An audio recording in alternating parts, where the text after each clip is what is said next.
There are some issues here in the state, legal matters relative to our campaigns and elections.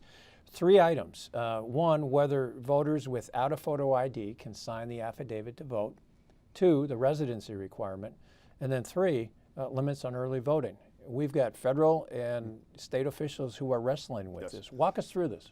Well, you have 2 separate court cases. In one, Judge Edelman in Milwaukee said, okay, there's a problem with this provision in the voter ID law that says you can apply for an ID if you don't have the required documents, like your birth certificate, those kinds of things. Well, it has a appeal process, if you will. He says there's a problem with that process. You must allow voters to sign an affidavit if they don't have an ID that says, I am who I am, I don't have an ID because of this, and you can't contest that declaration. It's similar to what's happened in North Carolina. They have a similar process. Separate case, Judge Peterson said there's a problem in the appeals process. He called it appalling during oral arguments, the racial disparity between those who are denied and those who get it, and said you must do this. You must give them a permanent, basically a almost permanent ID saying, I am who I am, I can vote. It only can be rescinded if they prove you're not eligible to vote. He also struck down the limits on early voting. So basically Republicans set these laws of you can have in-person absentee voting in your clerk's office between this hour, and that's it. They are just for uniform standard for everybody.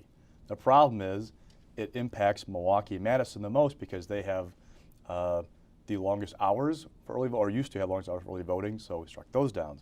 Also, they had shortened or lengthened the residency requirement from 10 days to 28. They struck that piece down.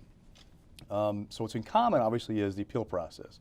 There's going to be some way that if you don't have an ID and you can't get one, for whatever reason, you'll be allowed to vote under these rulings. Now the question is, DOJ has appealed to the 7th Circuit Court of Appeals. What will the Court of Appeals do? Will they, because right now you've got 2 different directives from federal judges saying you have to allow them to vote, but which is the one you do? Do you follow give them the ID or allow the affidavit?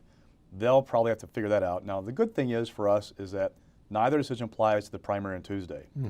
The problem is it applies to the November election, and oh, by the way, we only have 2.5 months until then to figure it all out and have it in place.